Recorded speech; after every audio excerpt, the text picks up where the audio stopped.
here's this massive loss of life right here, downtown Chicago, in the middle of the city, and nobody I know knows about it. Such a horrific part of Chicago's history. There are people who are born here that have never heard about it. It was the blue-collar Titanic. Safety was just utterly disregarded. The owners knew that they had an unstable ship. Look how she's tipping. 844 bodies? He dove into that water.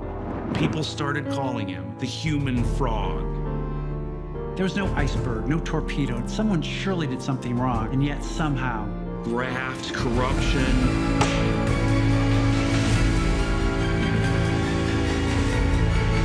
It's Chicago, you know. Somebody got paid.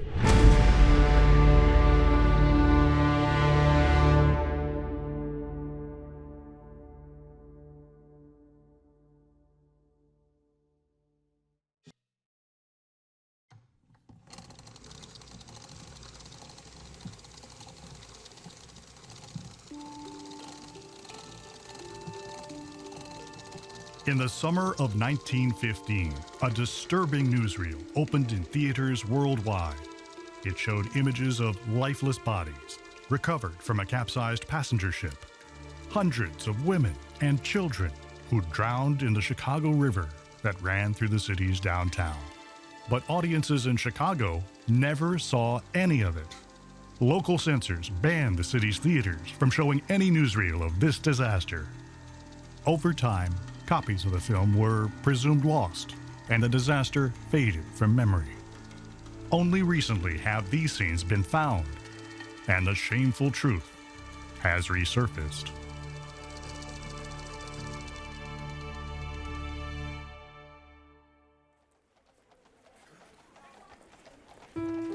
By 1915, nearly half of the people living in New York, Chicago, and Boston were recent immigrants from Europe. The U.S. was immersed in a wave of new arrivals. They were Polish, they were Bohemian, they were Italian, they were Irish, they were Swedish, they were Germans. They were you and me. They were everybody. They were the people who built Chicago. They were on the first rung of the ladder on the way up. 70% of the immigrants were coming from Southern and Eastern Europe. Many of the 9 million immigrants admitted through Ellis Island in just 10 years traveled west in droves and doubled Chicago's population, making it the fourth largest city in the world. Much of it due to an influx of Eastern Europeans. They lived kind of unto themselves in a little enclave in the western part of the city. These workers were mostly Bohemians, they were called at the time, which were Czechs, and they had come to the Promised Land. And in the Chicago suburb of Hawthorne, later known as Cicero, thousands of workers at the huge Western Electric factory were bringing vacuum cleaners, washing machines, and telephones into the electrical home of the 20th century. It was called the Hawthorne Works. It had developed into practically a city within a city.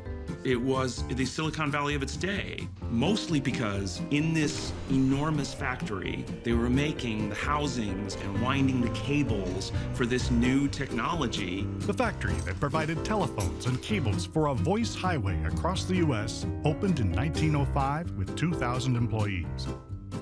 In 10 years, the workforce grew to 20,000, making it Chicago's largest private employer. Though employees jokingly called their workplace the Bohemian Bastille, they bonded through social clubs, enjoyed noontime concerts that attracted large crowds, and competed on athletic teams of all kinds. They worked side by side in a facility with its own fire brigade and a building and loan association that financed construction of a dozen new homes each month for employees and their families. On July 24, 1915, Chicago's deadliest day began with a picnic. Planned at a huge park across Lake Michigan, at least 7,000 people had tickets to get there by steamship. And when they had an opportunity to go to this celebratory event, especially the single people, they dressed to the nines. They wore their Sunday best. Families were especially encouraged to bring their children to the picnic. I was 10 years old. I was with my brother-in-law who worked at the Western, and my sister and I, the three of us. Our grandmother Borghild, who everyone called Bobby, was 13. She was with her younger sister Solveig, who was 9. They were with their mother Marianne and her brother Olaf. Everyone is out on the streets, taking the sidewalks, walking in the street, standing and waiting for the elevated train or the streetcars because they want to be the first to the dock. They want to be on the first boat. The first steamship boarding passengers was the Eastland. I can only imagine the excitement that Bobby and little Solveig must have felt as they approached the dock and saw this huge ship. This was very, very thrilling for everybody.